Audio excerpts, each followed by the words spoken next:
Estamos aqui com mais uma entrevista da TV Poder. Estamos com Jesse Barros. Jesse Barros, que é engenheiro sanitarista, militante do Partido Socialista Cristão e hoje candidato a vereador pela cidade de Cuiabá. Jesse, como você é um engenheiro sanitarista, vamos começar falando das condições da nossa cidade de Cuiabá. Como está hoje a questão do saneamento básico em Cuiabá? Como um ex-funcionário da Sanecap, que hoje é CAB, precisa de muito investimento, né? A gente, como foi um trabalho interno, eu trabalhei lá, conheço a realidade, a cidade precisa de altos investimentos e esses investimentos todos, eles viriam pelo PAC 1 e PAC 2, que solucionariam 80% do que a cidade precisaria de investimento.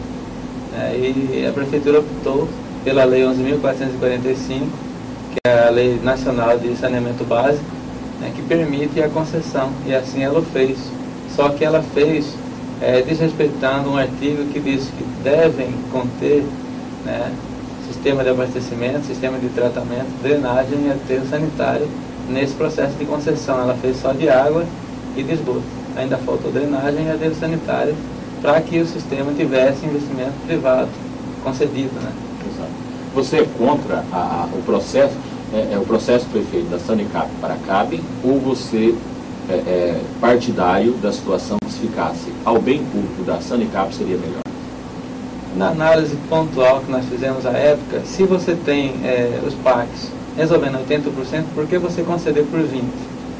Esse foi um ponto. E segundo, o processo, a condução do processo foi tumultuado, porque nós participamos da audiência pública para discutir o plano de saneamento, que permite o processo que tem essas audiências públicas quanto fosse necessária, e a partir da nossa intervenção a Prefeitura fez nas 4 regionais, só que fez com pessoas leigas, não fez com os técnicos, nos segmentos que podiam propor e opinar.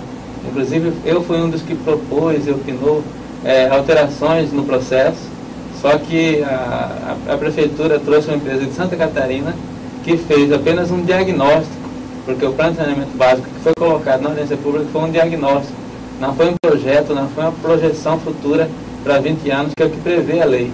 Então a gente não sabe porque isso ficou às escuras, qual é o procedimento e de que forma isso vai ser fiscalizado. Criou-se uma agência municipal de regulação e não se colocou um técnico na presidência, a pessoa da área da saúde que hoje preside a Agência Municipal Reguladora do Serviço de Saneamento em Cuiabá. Jesse Barros, você está colocando duas coisas muito graves nesse processo. Primeiro, você nos colocou que a discussão foi feita com leigos. Se é feita com leigos, não é discussão, é convencimento. Exatamente. Porque a discussão se faz com iguais, pessoas que têm a compreensão. Exato. Segundo, você está colocando para a gente que não houve um estudo da cidade de Cuiabá. Houve apenas um diagnóstico em cima apresentado na audiência pública no mesmo dia que a Câmara Municipal aprovou a concessão.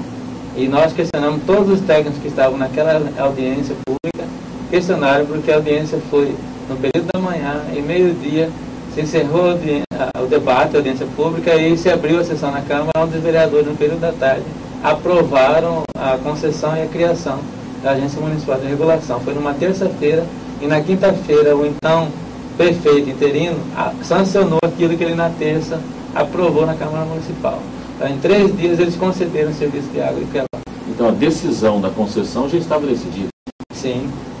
Não existia nem a necessidade de fazer uma audiência pública. Foi esse que gerou toda a insatisfação da sociedade cuiabana, porque não se discutiu com a sociedade.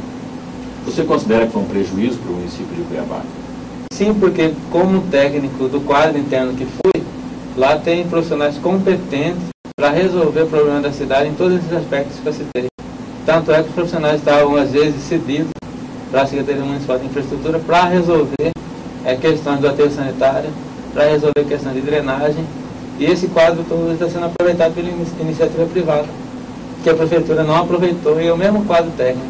Então você está nos afirmando que o pessoal responsável hoje que poderá melhorar as condições de saneamento básico, distribuição de água, rede de esgoto, é as mesmas pessoas que já estavam anteriormente. É o mesmo quadro técnico, ressalvado algumas pessoas que vieram da alta gestão da empresa, que logo eles colocaram um quadro técnico à frente. mas o quadro que é o executivo é o mesmo que estava na prefeitura. Uma questão que o nosso telespectador vai perguntar: se o quadro era o mesmo, por que antes não acontecia? Porque esse quadro não tinha apoio, não existia planejamento. Quais são os fatores que impediam da Sanecap se transformar numa empresa viável e rentável para o município? A ingerência política.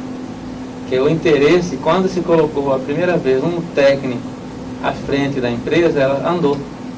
Foi a professora Eliana, presidente da Sanecap, sanitarista. Depois, os setores já estavam todos direcionados tecnicamente. A partir daí, houve um desinteresse em fazer isso, não sei qual o motivo, e acabou a empresa sendo depreciada, deteriorada a ponto da opinião pública ficar a favor de concedê-la. É porque o contribuinte lá no final, ele quer ligar a sua torneira e ter água. Exato. Ele quer que o caminhão do lixo passe todo dia. Ele quer que a sua rede de esgoto funcione. E esse é o discurso muito forte da privatização. Como é que você faz isso se você tira toda a retaguarda técnica, profissionais, equipamento, material para fazer o serviço? Como é que você executa só com quadro deficitário de pessoal? Jesse Barros, você nos leva a um raciocínio que essa falta de interesse em fazer a Sanecap funcionar já era um projeto de privatização antecipado? É possível, é possível. Porque à medida que há a insatisfação da população, eu posso automaticamente sugerir um novo modelo para que essa satisfação seja atendida. Sim. É este o raciocínio? Sim. Até porque se você analisar uma empresa que é no município, é o único nível de secretaria que arrecada, não tinha por que conceder iniciativa privada a única fonte de arrecadação do município. Isso é incoerência. Mas vamos falar agora da sua candidatura. Sim. Afinal, você é candidato a vereador pela cidade de Goiânia. Exato. Quais são suas bandeiras? A principal é a Lei de Engenharia Pública, que ela foi sancionada em dezembro de 2008, que permite, através do Fundo Nacional de Habitação de Interesse Social, que se pague um engenheiro para fazer o projeto, para fazer a habitação de interesse social. Então, o município, basta apenas regulamentar isso, criar o Fundo Municipal de Habitação de Interesse Social, as zonas de habitação de interesse social, e ir lá no governo federal buscar recursos. E o governo paga os engenheiros para fazer isso, para fazer o projeto, para fazer até a regularização fundiária no município de Cuiabá. Essa é a principal. Além dessas, temos alteração, implementação do decreto 5296 de acessibilidade, para acessibilidade plena para todos os moradores da cidade, alteração de leis do gerenciamento urbano de Cuiabá, né? E o principal, no sentido de segmentos organizados, é criar a sala das câmaras temáticas na Câmara Municipal, porque não se dá mais para criar projeto de lei sem ouvir o segmento. E nós já fizemos isso enquanto assessor da presidência do CREA na Assembleia Legislativa. Alteramos o saneamento socioeconômico e ecológico com isso. E em Cuiabá nós precisamos ouvir segmentos organizados. Por exemplo, se eu quiser legislar algo na área da saúde, eu tenho que ouvir o CRM, tenho que ouvir o COREM, que é o Conselho de Enfermagem e de Medicina, para saber o que o segmento quer melhorar na saúde de Cuiabá. Eu não tenho como legislar diretamente porque não sou da área. E assim ouvir os outros segmentos. Então é a sala de câmara temática. Trazer esse segmento para discussão no projeto de lei, né, para que eu tenha uma lei consistente no município e operacionalizada. Porque não adianta fazer lei para ficar engavetada. Tem muitas leis em Cuiabá que não se ouve o segmento e ela não flui. Você está nos afirmando que as legislaturas existentes até hoje, e a gente precisa entender que o vereador ele não precisa ser um conhecedor específico de área. Exatamente. Obviamente cada um tem uma profissão, Sim. Mas enquanto legislador ele decide sobre tudo que existe na cidade. Você Exato. está nos afirmando que até hoje os vereadores decidem por achismo, porque não existe a Câmara Temática oficial para discutir os problemas da cidade para a formulação das leis. Eu creio que pelo menos da engenharia nós não temos tido esse espaço para ir lá analisar os projetos de lei da Câmara Municipal. O CREA não é convidado e a Câmara de Não, Vereadores? não. Até digo por quê, porque nós propomos lá, como é um órgão fiscalizador, a obrigatoriedade de inspeção predial, porque houve um sinistro em São Paulo e Cuiabá precisava ter uma legislação sobre isso. Só que como o CREA que fiscaliza, não tem uma legislação municipal para obrigar a inspeção predial periódica. Nós tivemos que ir lá interferir. O presidente do CREA, Juarez Samaniego, foi na tribuna defender o projeto e até agora não sancionou. Não sancionaram. Não sei o motivo. Mas por quê? Porque não tem um técnico lá dentro para entender a fundo e propor, até para que não se ocorra sinistro em Cuiabá como foi em São Paulo. Uma reforma predial, onde no terceiro andar cortaram-se todos os pilares e o prédio veio abaixo. Exato. Então nós podemos dizer que aquilo que era chamado a Câmara dos Horrores, esses horrores acontecem ainda no escuro, porque não há o conhecimento da relação da ciência para você tomar as decisões devidas em benefício do cidadão, em benefício do contribuinte, daquele que paga imposto. Exatamente. Até porque o que nós queremos fazer indo para a Câmara Municipal? Por nós sentirmos representados, e nós colocamos numa proposta nossa que todos os cargos privativos da engenharia sejam ocupados por engenheiros. Porque não adianta eu, num quadro técnico, colocar uma pessoa leiga para ficar à frente, ainda que seja indicação política. Criar um cabide de emprego de político. Exato. Porque no primeiro escalão do governo, tudo é indicação política, mas que sejam técnicos de cada área. Secretaria de Saúde, um profissional da área da saúde, Secretaria de Infraestrutura, um profissional da engenharia, Secretaria de Meio Ambiente, outro profissional da engenharia, Secretaria de Regulação Fundiária, outro profissional da área, para que todos, pelo menos, tenham conhecimento técnico para começar as atividades que a pasta precisa. Deve ocorrer. A universidade existe para isso, né? Para formar as pessoas, para desenvolver melhor as suas especialidades. Mas vamos falar agora da sua campanha e da Câmara de Vereadores, que tanto falaram mal, você quer ter um acesso até ela. Como você enxerga a atual legislação e as legislações anteriores? E qual a sua expectativa para a próxima legislatura? Olha, o papel principal do vereador foi distorcido. Primeiro que ele tem que legislar. E legislação essa que não ocorreu nesse mandato, salvo algumas exceções que esporadicamente discutiram com a sociedade, mas não legislaram a fundo para o que é a necessidade do município. E o segundo é fiscalizar o executivo. Pouco houve, tanto é que o prefeito só manda as indicações lá e ninguém discute, só prova. Então é prova de falta de discernimento técnico e de independência política para discutir com a sociedade. Exato. Um dos grandes problemas é a questão do orçamento, a participação do vereador na distribuição do orçamento transforma o vereador no executivo e não no legislativo. Exato. Com aumento de cadeiras, vamos falar agora da sua coligação. Está coligado com quem, qual a expectativa, qual o número de vereadores que deve ser eleito, qual a projeção que você tem dentro do seu partido e quais as suas chances dentro disso? Olha, nós estamos com 50 candidatos a vereador, a minha coligação é Sentimento Cuiabano 2, que compõe o PSC, que eu faço parte, Social Cristão, o PRTB e o PSDC. Então nós estamos com a expectativa de fazer 2, talvez o terceiro na sobra. O meu papel nessa campanha é mostrar uma forma diferente de fazer campanha, até porque eu sou sanitarista, então não se confunde propaganda com poluição visual.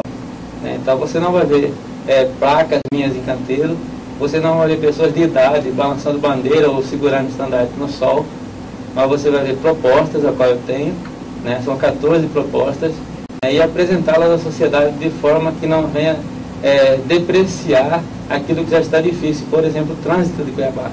Eu não vou colocar lá para os motoristas ficarem cada vez mais entediados, já basta aí os amarelinhos que estão lá notificando todo mundo num trânsito que já está difícil e tende a piorar. Se eu colocar placas lá, eu vou piorar o trânsito. Então quem está colocando lá não está tendo discernimento do que é propaganda política de poluição eleitoral. Porque aquilo é uma poluição visual, atinge muitos motoristas e eu faço diferente. Eu levo para as casas da população propostas e a minha estratégia é um marketing bem inteligente, porque eu coloquei o peixe, que é o símbolo cristão, que vou levar à casa das pessoas junto com a minha proposta, e fiz uma imagem de uma futura arena Pantanal, que é uma expectativa que todo mundo tem que será construída. Sim. Então, vinculei ao meu papel como engenheiro sanitarista de mostrar como é que se faz uma eleição limpa, e tanto é que o meu slogan entra em águas limpas, para mostrar às pessoas que é um símbolo diferente, batismo, ficha limpa, transparência, seriedade e honestidade. Aí eu venho com peixe, significa vem ser cristão, vem com gesto, significa que as pessoas devem vir para um segmento religioso, seja ele qual for. E o vereador que você merece significa que a Câmara Municipal, a próxima legislação, precisa de vereadores ficha limpa, que tenham pessoas comprometidas com a cidade. Não adianta eu entrar na Câmara Municipal e não atender o mínimo que a expectativa que os eleitores que apostaram em mim acreditam. Então a gente tem, por exemplo, eu sou de uma autarquia federal, eu tenho independência oriunda sobre o município, sobre o governo estadual, sobre o governo federal. Tanto é que a gente já fez várias entrevistas de segmento, porque eu sou presidente da Associação de Engenheiros Sanitaristas, para dizer o que eu penso tecnicamente da cidade. Não politicamente, mas tecnicamente. Então isso a sociedade gostou, tanto é que eu falei sobre água sanitária, falei sobre a própria CPI da Câmara, que nós mostramos o desvio que ocorreu lá, o Ministério Público está apurando, e nós também mostramos a situação dos cemitérios em Cuiabá, que hoje o serviço funerário está todo privatizado. Exato. Né? Não existe mais serviço funerário público. Em Cuiabá, né? Exato, exato. E não queira saber como é que é enterrado as pessoas aqui, viu? Muito difícil. Né? É difícil e realmente o que acontece? Existe um cemitério que comporta ainda enterro, né, de novos. Existem 3 saturados, que são as empresas que estão administrando, e essa contrapartida a prefeitura deu o serviço funerário para elas, numa licitação que só tem 3 empresas. Então está fatiado com isso. Exatamente. Jéssica, queríamos desejar sucesso para você nessa caminhada, que tenha sucesso na sua candidatura, possa ser eleito, e agradecer muito por essa entrevista. Muito obrigado. Eu que agradeço e sou um acompanhador assíduo do No Poder, inclusive no site. Eu tenho acompanhado as matérias e muito inteligentes, né, conceituadas e tendem ao crescimento. Né? Quando a gente faz um trabalho com seriedade e independência, tende ao crescimento porque cada vez mais pessoas vão acessar. Esta é mais uma entrevista da TV No Poder.